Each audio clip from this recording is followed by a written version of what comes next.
Hi guys, welcome to online English classes. First of all, you still haven't done your assignments on školarac. Kao prvo, dosta vas još uvijek nije uradilo zadatak na školarcu koji je trebao danas završiti. Završiti to danas trebate uraditi sve na školarcu. U redu? And today we are going to continue with our texts. Danas ćemo nastaviti sa lekcijama and today we are going to practice. Danas ćemo vježbati listening, slušanje. Okay? So before we go on, prije nego što nastavimo, what I want you to do is this. Ono što želim da uradite sljedeće. You have these pictures on the page 69. Na strani 69 imate ove slike. Na svakoj imate označen neki društveni problem u svijetu i napisan I want you to copy these words. Želim da prepišete ove riječi i da ih prevedete. So I want you to copy them and translate them in your mini dictionaries. U svoje male rječnike ćete prepisati dakle sve ove fotografije, sve ove nazive kod fotografija i napisati njihov prijevod, dakle o čemu se radi, koji je društveni problem u pitanju. U redu? Okay. So, after you've done it, nakon što ste to uradili, idemo dalje. First, we are going to listen to 3 texts. Now, I want you to do this exercise. Želim da uradite vježbu 2. You are going to listen 3 texts and then write down what social problem is this text referring to. Dakle, poslušat ćete 3 teksta, jedan govori Sophie, jedan govori Richard, jedan govori Mary i onda trebate kod svakog imena ovdje u udžbeniku napisati o kojem društvenom problemu govori ta osoba, ok? So now let's listen. Idemo poslušati. Sophie? For me, it's the worst social problem that the world has to deal with these days. There should be a way to sort things out through discussion and compromise rather than with violence. Millions of people have died throughout history in wars, started for political reasons. And not only is it a gross waste of human life, it also rarely solves anything in the end. Richard?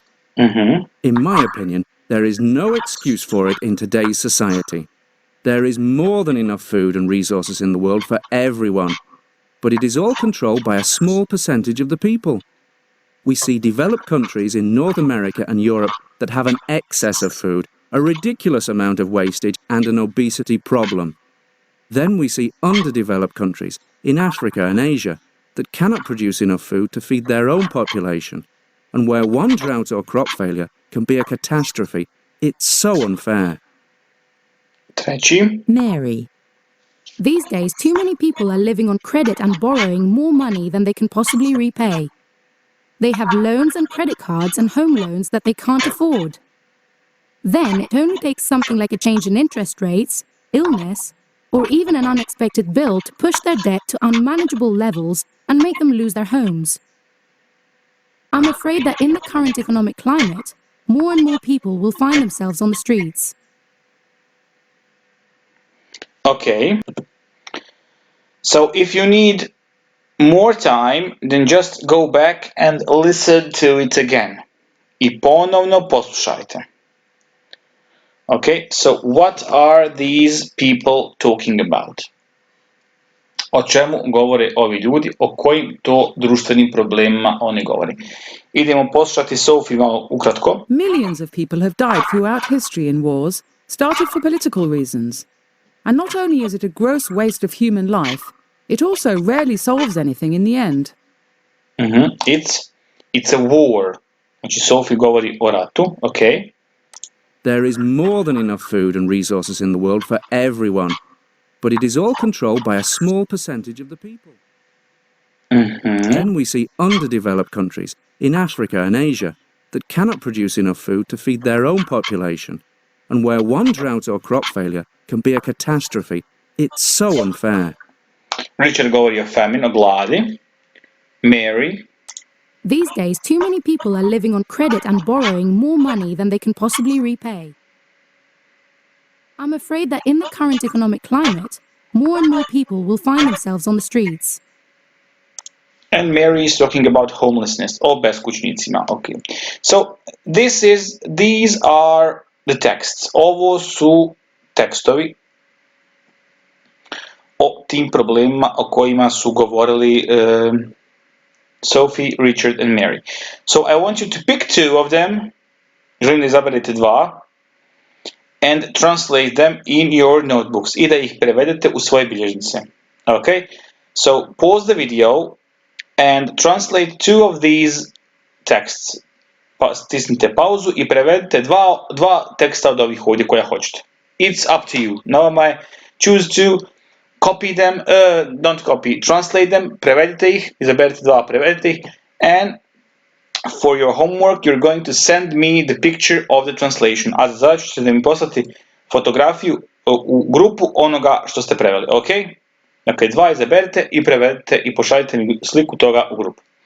And we can go on now, mi sad možemo dalje.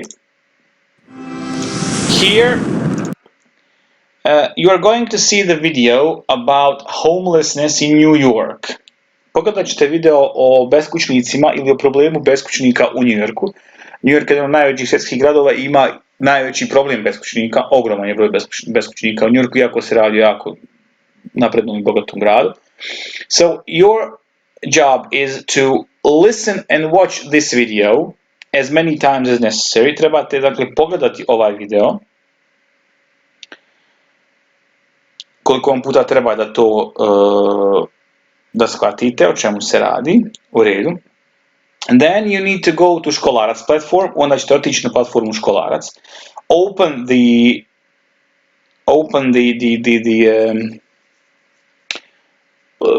topic where it says homelessness in New York, otvorite temu gdje piše beskućnici u New Yorku I uradite kratki test. Pogledat ćete video pa ću vam objasniti test, ok? Let's watch. Homelessness in New York. New York is one of the richer cities in the world. The streets are buzzing with people and activity during rush hour. Every day it's business as usual. But behind the crowds of people hides a different story. The recent trouble with the economy has made people afraid they won't be able to put food on the table and afford health care. People once considered middle class are even finding themselves becoming homeless. Homelessness has increased in the United States. People who have lost their jobs find it hard to find another job. What happens then? Quite often, homelessness happens. It is a social issue that has now spread far and wide. Around 40,000 people fill the homeless shelters in New York every night. In New York, a cup of coffee can cost $8. That's more money than some people live on each day. And the situation isn't getting better. The shelters are overflowing, so many people have to spend the night in the streets. Kitchens feed the people who can find room in a shelter. Other food supplies are collected to hand out to those in the streets, but it's still not enough. Within minutes of large suburban homes, some of New York's homeless have set up camp in a forest outside the city. These basic camps are made of thin tents that get very cold in the winter. The day's activities consist of chopping wood for heating and cooking, and spending the rest of the time trying to make the tents thicker. Life is very basic in this camp. There is running water, however it is only used for showers and cleaning. The water isn't safe to drink. The cold winters can often freeze up the water pump, which means that people can't wash. Many of the people in the tent city have stayed here for months or years. Others stay for a little while before moving on to try their luck elsewhere. It is estimated that 1 in 7 Americans, that's almost 40 million people, are living in poverty. With so many people out of work and without a proper roof over their heads, the country faces a huge challenge to overcome this social problem.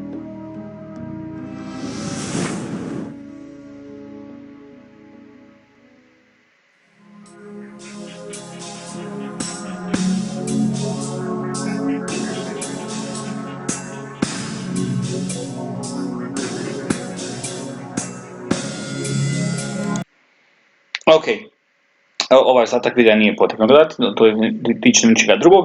So you've seen the video about homelessness in New York. Pogledali ste video o beskućnicima u New Yorku. Ukoliko vam treba još vremena, još nekoliko puta pogledajte, slobodno vratite ovaj dio i pogledajte dakle video kako biste što bolje razumjeli.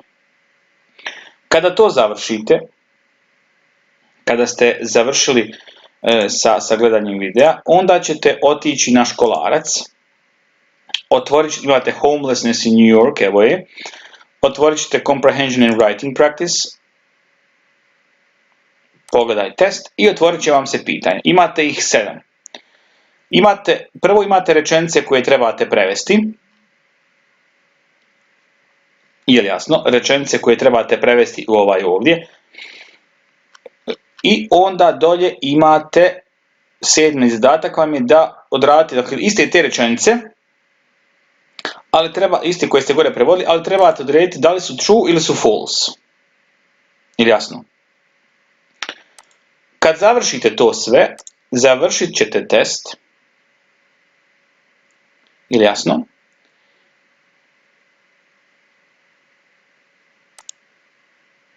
Završit ćete test. I onda će vam se pokazati ovdje ispod, znači u svake rečenice je li točna ili nije točna. Pregledat ćete sve što ste uradili, ispraviti sebi grešku kako hoćete, nije bitno ispraviti, onda ponovno ući na isti ovaj test, uraditi ga ponovno, tako da znači, imate sve točne odgovore. Znači prvi pokušaj vam je taj da uradite i da vidite koliko znate, koliko ste ih uspjeli pogoditi, koliko niste. Drugi put ulazite, već ste pregledali, vidite u ovom rozu, evo na primjer, tu ćete vi napisati, ako bude pogrešna rečenica, ispravan odgovor je, New York je vrlo bogat grad. I tako za svaku rečenicu dole true ili false gdje ste pogriješili. Ispravit ćete, znači učite ponovo napisati točne prijevode kao što vam piše u odgovorima i ponovno predati test. Znači to je drugo predavanje gdje će biti sve točno. Ako i tad napravite grešku, treći put učite i ponoći morate predavati test sve dok ne budu svi odgovori točni. U redu? And that's it for today. To je sve za danas. Dakle, uradite na školarcu, prevedite ona 2 odlomka koja hoćete, pošaljite mi to u grupu and that's it for this week. I to je to za ovaj tjedan, a idućeg tjedna počinjemo lagano sa pripremama za završni kontrolni. Ok? So, that's all for today, guys. To je sve za danas. Thanks a lot and see you next time. Hvala mnogo i vidimo se sljedeći put. Bye!